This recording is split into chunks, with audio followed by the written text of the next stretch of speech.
Bonjour à tous chers amis et bienvenue à vous dans cette première vidéo de la série dans laquelle nous allons voir tout au long de cette série comment créer un logiciel de A à Z avec le langage Python. On va voir comment installer les différents outils, créer le premier fichier Python, la première page, installer toutes les dépendances possibles tout au long de cette série.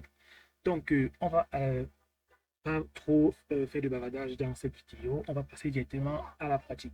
La première des choses, ça va être pour vous de vous rendre sur le site de Python pour avoir l'interpréteur pour exécuter du code Python, ainsi que un logiciel de votre choix comme étant un IDE, comme par exemple Visual Studio Code ou encore PyCharm.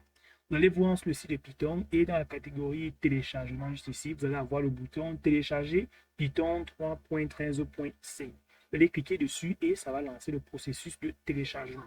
Une fois le téléchargement terminé, vous allez choisir l'idée de votre choix, par exemple Visual Studio Code ou encore Tray ou même encore PyCharm. Pour cette vidéo, nous allons utiliser Tray. C'est un IDE intelligent qui est déjà disponible. Bon, je me souviens plus trop du nom de l'entreprise qui a créé cette IDE-ci, mais je sais juste que c'est la même entreprise qui a créé le réseau social qui est appelé TikTok. Cette entreprise a créé cette IDE qui permet juste aux développeurs de développer sur leur propre IDE. Une fois que vous aurez choisi votre IDE et que vous aurez installé Python, vous allez cliquer ici pour télécharger Python. Une fois le téléchargement de Python terminé, vous allez vous rendre dans la catégorie Download ici et vous allez double-cliquer ici. Donc moi, je l'ai déjà installé sur mon ordinateur, donc j'ai plus besoin de réinstaller. C'est une installation vraiment classique. Lorsque vous double-cliquez dessus, il y a juste deux cases. Vous cochez ces deux cases-là. Je pense même que c'est trois. Vous allez les cocher et après avoir coché, vous allez cliquer sur suivant, suivant, suivant et terminer le processus d'installation.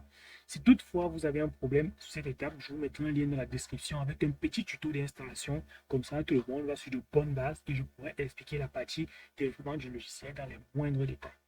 Une fois que c'est fait, vous allez créer un tout nouveau dossier sur votre bureau. Donc moi, je vais créer un tout nouveau dossier que je vais donner le nom de mon logiciel. Par exemple, moi, je vais l'appeler login. Je vais juste l'appeler comme ça. Vous pouvez mettre le nom de votre choix. Une fois que c'est fait, on va lancer notre IDE. Je vais taper ici Tray. Pendant que ça se lance et etc., je vais un peu vous expliquer quel est le logiciel que nous allons réaliser dans cette série de vidéos. Tout au début, je ne vous ai pas parlé de ça. Nous allons créer un logiciel qui va permettre aux élèves, à tout un chacun, de créer et enregistrer un emploi de temps. Évidemment, ça veut donc dire qu'on va avoir une base de données dans laquelle les emplois de temps des différents élèves vont être stockés. Chaque élève va avoir son espace dans la base de données où il pourra stocker son emploi de temps. On va lui demander ces informations, adresse email, et etc. Une fois qu'il aura entré, l'algorithme va lui générer les différentes cases de tableaux vides. Il devra les remplir et ensuite cela va être enregistré. Très bien, maintenant vous connaissez déjà un peu ce qu'on va réaliser. Je vais vous créer un petit fichier PDF que vous aurez dans la description de cette vidéo qui vous permettra de comprendre en fait le logiciel qu'on veut réaliser. Très bien, ici c'est l'IDE Tray qui a été lancé. Donc là, je venais juste de l'installer parce que je l'avais désinstallé. Je l'ai installé, vous voyez que j'ai écrit ce petit script Python, c'est juste pour tester les installations et tout et tout. Donc je vais créer un tout nouveau projet. Je vais venir ici sur File où je peux glisser directement le dossier de mon projet ici à l'intérieur. Je le fais comme ça et je vais le glisser à ce niveau-là. Vous pouvez voir que l'interface est un peu pareille que Visual Studio Code. Donc je vais agrandir comme ça. Très bien. Maintenant, avant de commencer le code en lui-même, on va devoir installer une dépendance qui nous permettra de réaliser l'interface graphique du logiciel. Cette dépendance, c'est Custom Tinker. C'est le module qui permet de créer les interfaces graphiques avec le langage Python. Pour cela, je vous recommanderais de vous rendre ici dans Terminal et de faire New Terminal pour ouvrir un tout nouveau terminal. Donc, avant même cela, il faudrait d'abord qu'on crée et qu'on active notre environnement virtuel. Pour cela, je vous recommanderais assez de venir rechercher sur Google installer virtual virtualenv. Voilà, on va faire une recherche là-dessus. La connexion Internet, elle est un peu lente. Mais pour l'installer, je vais juste vous montrer que c'est possible de trouver comment on installe un paquet sur Internet. Donc, pour l'installer, on fait juste Windows R, on tape CMD, et ici on va faire un pip install virtualenv. C'est ce module-ci qui va nous permettre de créer l'environnement virtuel. Je vous recommanderais donc de l'installer à la base sur votre ordinateur. Donc, ici, vous voyez, on donne la commande ici. Virtualenv, juste là, ça doit être le lien de la documentation. Use pip install virtualenv to create a Python env on pip3 install virtualenv to install a Python 3 env.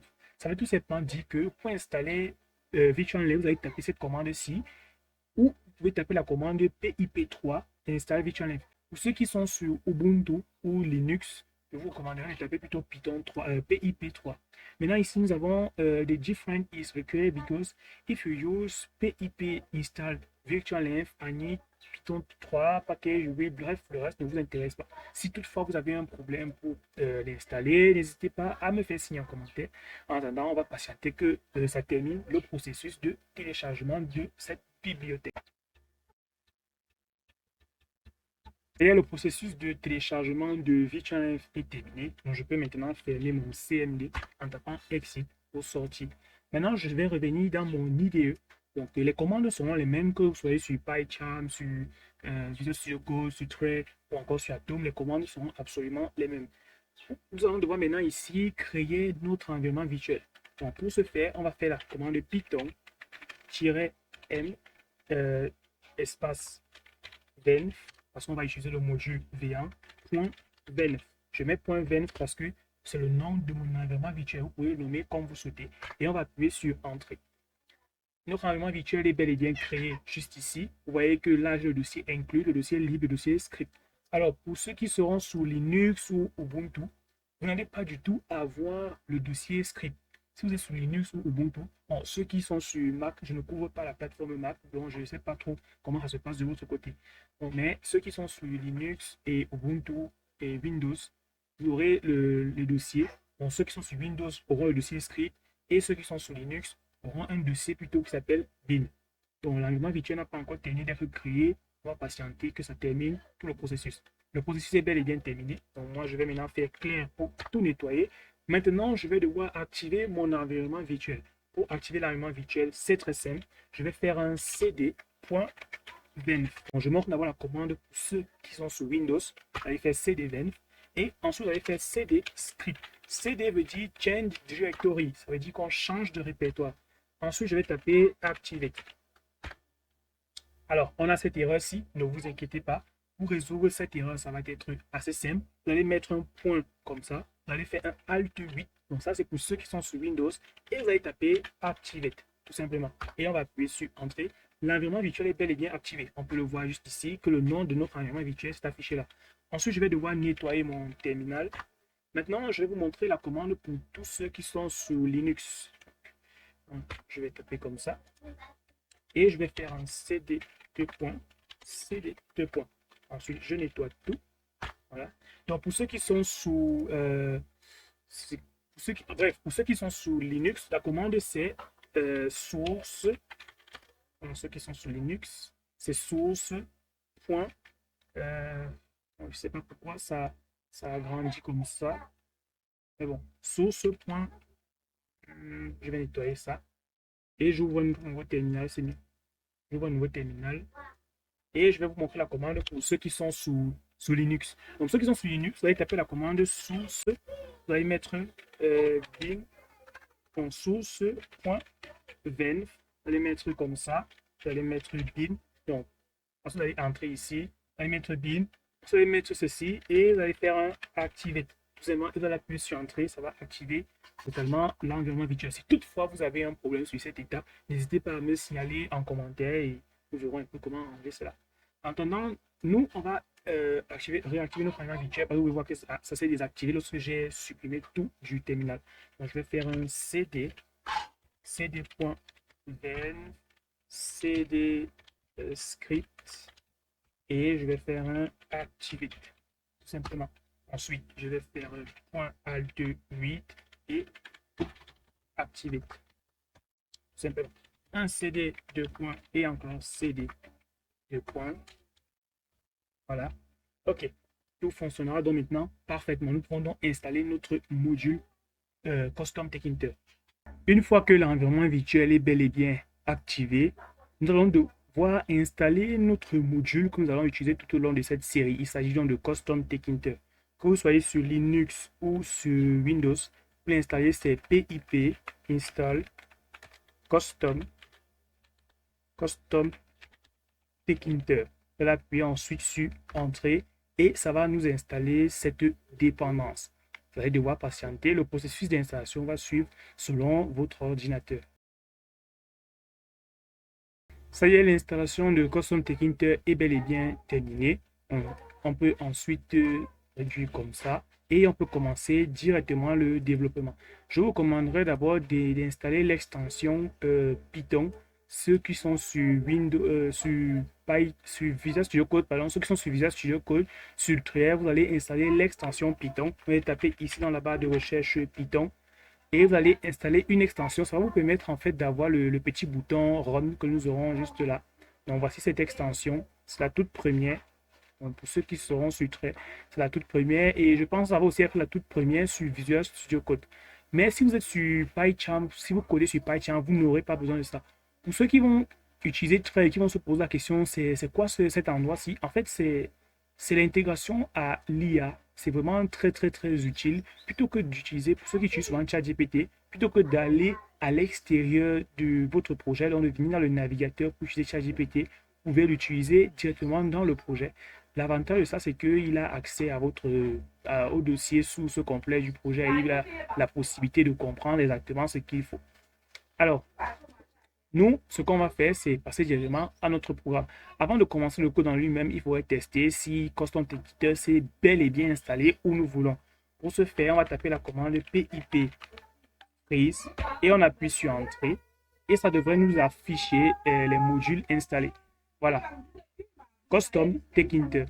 Puisque nous avons réussi à tout installer tout comme il fallait, moi je vais réduire comme ça, je vais fermer comme ça, je vais fermer mon terminal juste là. Aussi fermer ceci et je vais essayer de réduire un peu la fenêtre de cette manière-ci. Maintenant, il faudrait ouvrir le dossier, créer le fichier Python. Moi, je vais l'appeler main.py. Je vais réduire comme ça et je vais un peu zoomer pour que vous puissiez bien voir dans le code. La première des choses, ça va être d'importer. Je vais faire un import custom Tkinter et je vais renommer cela CTK, tout simplement.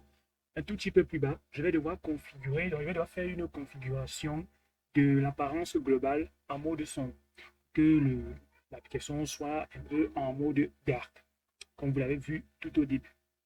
Pour ce faire, je vais faire un CTK, je récupère la variable que j'ai fait tout à l'heure, ctk.set underscore appearance mode, entre parenthèses, et je vais écrire ma couleur. Donc ça va être du noir, je vais mettre dark. Ensuite, je vais devoir faire la définition du thème de couleur par défaut, qui va être un peu du bleu foncé, un truc comme ça. Donc, ça, je vais faire encore un CTK, ctk.set default. Je vais mettre set underscore default color theme, et je vais mettre juste ici dark-blue, tout simplement. Bon, à ce niveau-ci, tout est bien à ce niveau-là. Donc là, maintenant, je vais venir un tout petit peu plus bas et je vais un peu créer les différentes routes. Donc, je vais en fait boucler mon application en faisant le point d'entrée principal du programme, créer l'instance de l'application, et etc., etc. Bon, à quoi ça va nous servir concrètement? Ça va nous servir à tester notre code en temps réel, de temps en temps, de manière à ce qu'on puisse stopper directement, qu'on puisse run notre programme. Donc, on va faire ici un if, peut-être, on va mettre underscore, underscore, name, underscore, underscore, deux égalités, et je vais faire pareil, underscore, underscore, main, underscore, underscore. Et je vais tout simplement mettre ici deux points, et un tout petit peu plus bas, je vais créer ici, je vais mettre ici app, peut-être la variable de mon application, et je vais mettre accueil. Donc, on peut mettre juste accueil, mais en fait, pour l'instant, on ne va pas mettre ceci, parce qu'on n'a encore rien créé. Vous voyez qu'on a pris une variable ici qui s'appelle app. Je vais d'abord supprimer comme ça. Et je vais juste mettre app.mailo. Donc c'est très normal que pour l'instant, l'effet d'autocomplétion ne vous affiche pas la suite de ce code-là. Ce que je vais vous recommander de faire, on va supprimer ceci, comme ça. Et à ce niveau-ci, on va d'abord devoir initialiser tous les composants de Custom Tkinter. On va créer une variable app qui va ranger Custom Tkinter.ctk et vous allez mettre le K en minuscule et l'autre CT en majuscule. On va passer des parenthèses. Ici, on va créer le nom, on va dire le nom de notre application, le titre en fait. On va faire un point title et entre parenthèses ici, on va donner son nom. Donc moi, je vais l'appeler login, parce que c'est le nom que nous avons donné pour le logiciel. On va ensuite donner une dimension. On va faire un app.géométrie et entre parenthèses, on va faire un 1080 x 720. Vous pouvez mettre la taille de votre choix. Et si vous voulez, par exemple, que l'utilisateur ait la possibilité de réduire ou pas le logiciel, vous allez juste ici mettre app.minsize. Vous pouvez mettre minsize pour décider quelle va être la taille minimale. Et la taille maximale, vous allez mettre un app.maxsize qui est juste là. Ça va vous permettre de décider à quelle taille ou pas on aura la possibilité de réduire ou pas le logiciel. Mais moi, je vais laisser, je n'en ai vraiment pas besoin. Et je vais venir ici et je vais faire un app.mailo pour exécuter mon application. Je vais mettre entre parenthèses et je peux cliquer sur le bouton Run que nous avons juste ici. Et voilà, on a donc bel et bien notre logiciel. On a ici le nom login, ça c'est le logo de Custom Tech Inter. Pour le changer, c'est très simple. Je vais vous montrer comment on fait pour le changer. Tout d'abord, j'ai créé une petite icône. Je dois avoir une icône quelque part qui est au format icon. J'ai supprimé cette icône-là. Bref, ce que vous allez faire, c'est que vous allez récupérer une image. Par exemple, je vais prendre cette image-ci. Je vais prendre cette image-ci, copier et vous allez le mettre dans le dossier de votre projet. C'était quoi déjà? Login. Oui. Et je vais mettre ça ici. Très bien, c'est au format PNG. Donc, si vous voulez mettre une icône, vous allez venir ici, vous allez faire app.icon bitmap. Donc, ça ne, je pense pas, je ne sais même pas si ça va fonctionner parce que normalement, on met toujours, on convertit au format PNG, au format ICO, pardon, quand c'est pour mettre comme logo d'un logiciel. Donc, ici, on va mettre Google. Donc, ça c'est le nom de l'icône. Google.png. Donc, si ça marche, c'est bien. Bon, moi, j'ai jamais essayé au format PNG. L'image que j'ai téléchargée, que j'ai créée au format ICO, je l'ai supprimée par erreur. Donc, je vais cliquer sur Run, juste là. Donc, voilà. Vous pouvez voir que ça affiche quand même une petite icône, mais c'est pas du tout cette icône-là. Vous allez pouvoir convertir d'abord au format ICO, au format ICO. Au lieu d'être PNG ici, ça doit être ICO. Je vais vous mettre le lien d'un site dans la description où vous pourriez faire cela. Bon, là, actuellement, le réseau dérange un peu, sinon on allait le faire ensemble. Donc, vous pouvez voir que là, on a bel et bien eu la fenêtre de notre logiciel qui fonctionne parfaitement avec les bonnes dimensions. On peut réduire ou pas le logiciel. Donc, voilà, comme ça, vous voyez. On a aussi comme ça. Voilà. On a aussi comme ça.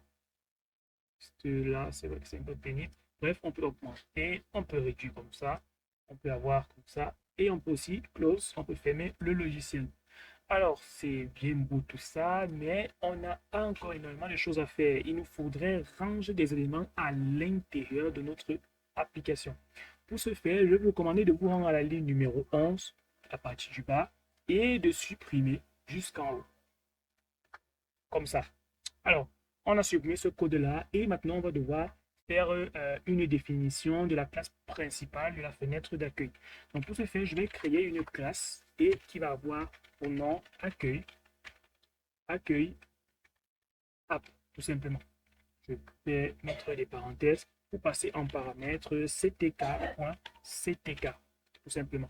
Et je vais mettre ici deux points. Un tout petit peu plus bas, je vais devoir faire en sorte que cette classe représente la fenêtre de mon application. Parce que ce que vous devez comprendre, c'est que puisqu'on va avoir plusieurs codes, il faudrait bien qu'on range cela dans des classes. Donc, on va créer une grande classe qui va contenir toute notre application. Et cette classe va contenir des fonctions qu'on va appeler pour telle ou telle chose, par exemple.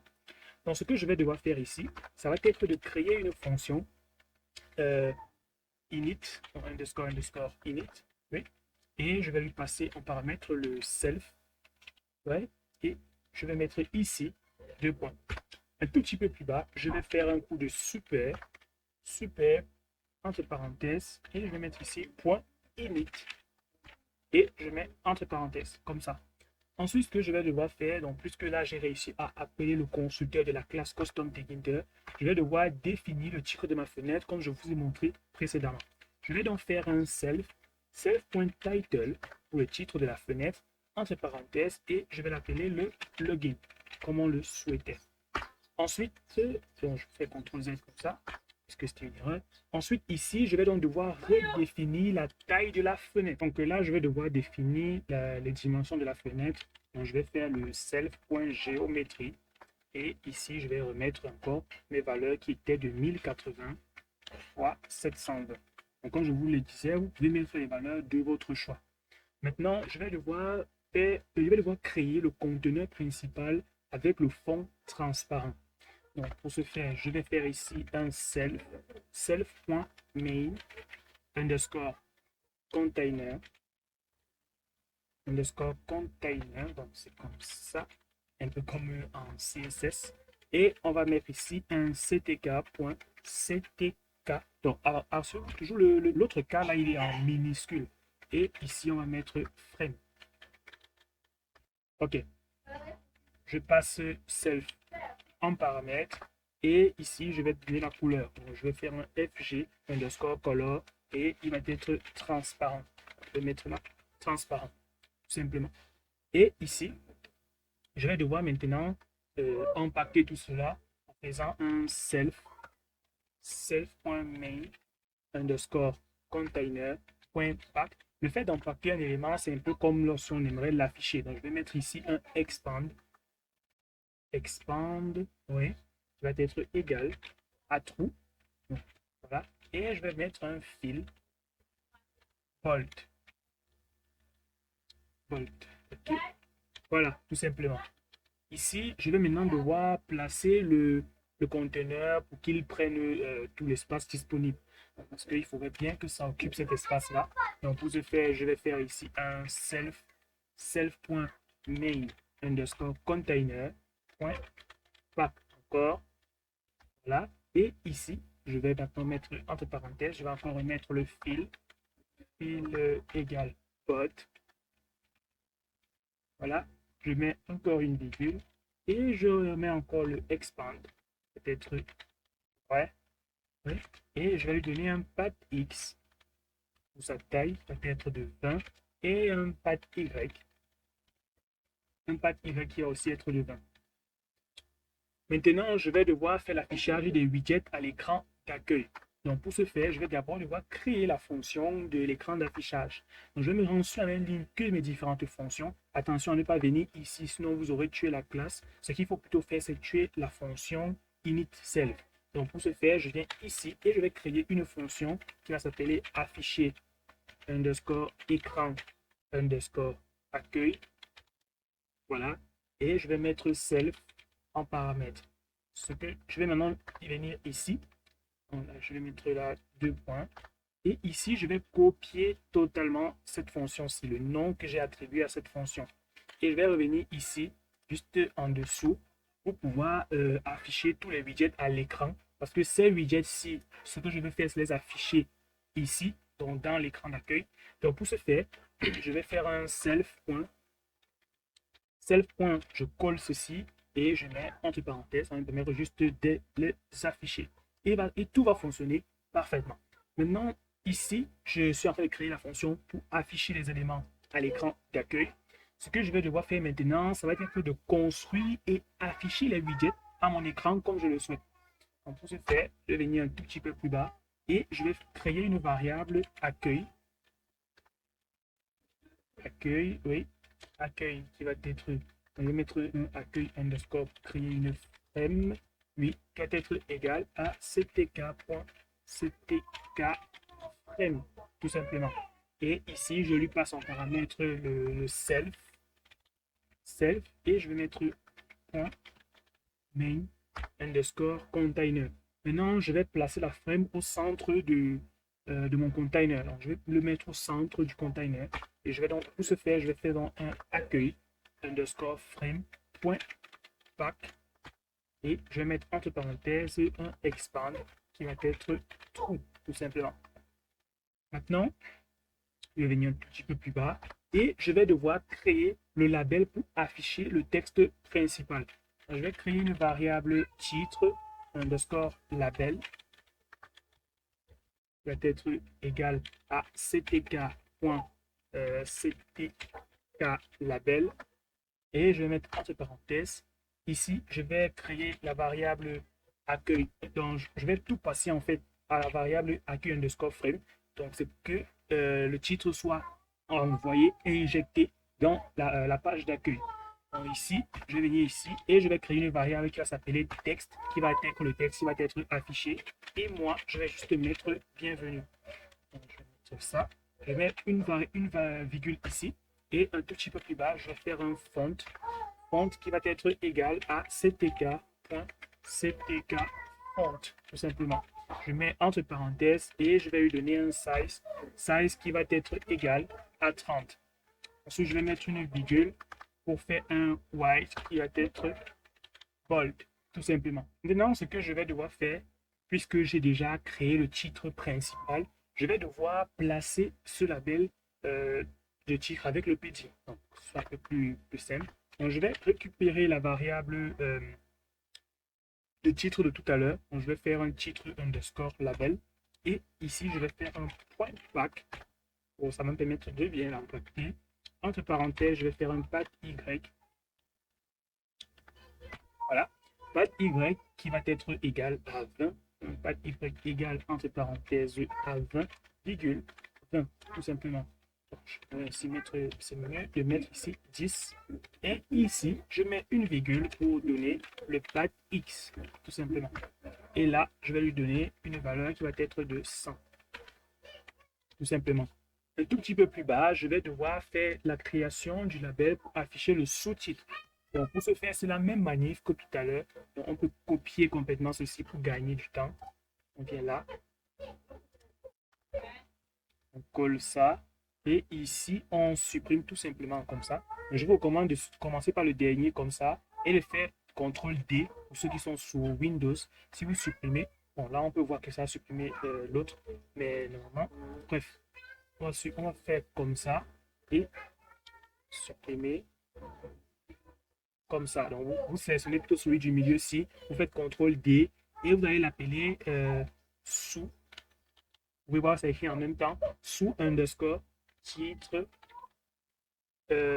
underscore label, tout simplement. On peut voir que tout fonctionne parfaitement. On va retirer le texte qui est juste là et on va mettre le texte, le sous-titre. Par exemple, comme c'était sur l'image, on va mettre créer et gérer votre emploi de temps facilement. On va y arriver. Donc, créer et gérer votre emploi de temps facilement. C'est le test qui va être affiché. Maintenant, ici, au niveau du font, on va retirer tout ceci, comme ça. Juste là, on va supprimer ça. Et on va mettre une autre valeur. On va juste mettre un size qui va être de 16, tout simplement. Ici, au niveau du pad Y, on va mettre 0. Et au niveau de l'autre valeur, on va plutôt mettre 40. Donc là, je vais mettre 4. Et ici, au pad X, ça peut rester à 100. La valeur reste inchangée. Tout fonctionnera parfaitement. Maintenant, ce qu'on va devoir faire, ça va être de créer notre bouton sur lequel, lorsque l'utilisateur va cliquer, ça va afficher un message en console. Donc, pour créer le bouton, c'est très simple. Je crée une variable bouton. Je vais l'appeler commencer.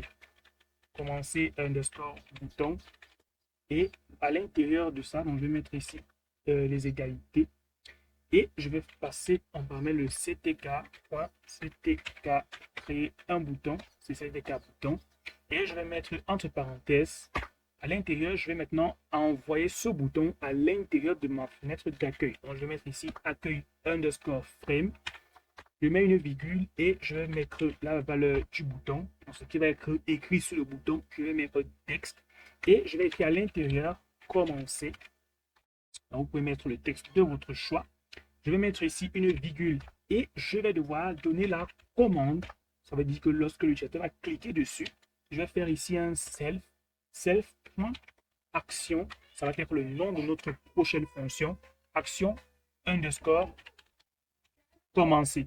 Commande-ci, comme vous voyez, j'ai écrit action commencer. Ça va être le nom de la fonction qui va contenir les éléments qui vont se dérouler lorsque l'utilisateur va cliquer sur le bouton commencer. Donc, ici, vous allez mémoriser ceci. On va mettre une virgule là et on va venir un tout petit peu plus bas pour donner quelques valeurs de modification, comme le height qui va être de 40 et je vais mettre une virgule ici et je vais lui donner un font qui va être ctk font et je vais passer entre parenthèses, je vais mettre un size qui va être de 16 tout simplement. Maintenant, je vais devoir placer le bouton avec le padding. Donc, pour ce faire, je vais impacter tout ça en récupérant la variable du bouton et je vais faire ici un point pack et je vais mettre un pad Y qui va être de 20 et un pad X qui va être de 20 aussi. Ok, donc là, je vais créer maintenant la fonction qui va contenir le code qui va être affiché. Et là, je vais créer la fonction. Je vais sauter encore un peu. Je vais créer la fonction action qui va s'appeler action commencer. Donc, on va copier ça sans la virgule, bien sûr. Et on va coller ici.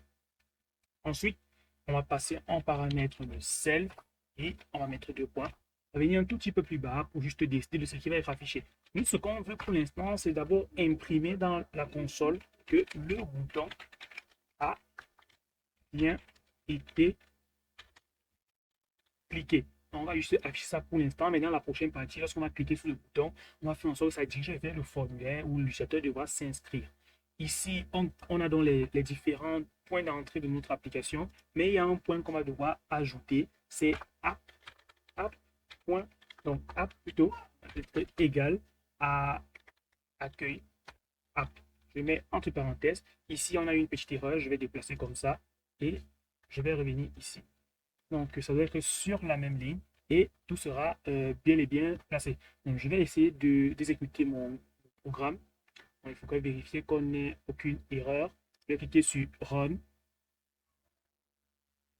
Et voilà, tout fonctionne parfaitement. On a bel et bien notre application qui est bel et bien lancée. On a ici le texte bienvenue. On a ici le sous-titre. On a le bouton commencer. Et lorsque je clique sur le bouton commencer, ça affiche bel et bien dans le terminal que le bouton a été cliqué. On a donc réalisé l'objectif de cette première partie qui était de réaliser juste d'abord la page d'accueil dans la première page de notre logiciel. Dans la prochaine vidéo, on va faire en sorte que lorsqu'on clique dessus, ça affiche le formulaire dans lequel l'utilisateur devra remplir les données fournies et les données seront sauvegardées, oui, dans une base de données nous permettra enfin de les récupérer pour les réutiliser. J'espère donc que cette vidéo vous a plu. Si c'est le cas, n'hésitez pas à la liker, à la commenter, à la partager, à vous abonner à la chaîne si ce n'est pas encore fait. En tout cas, c'était Ralph et on se retrouve pour une prochaine vidéo dans la deuxième partie.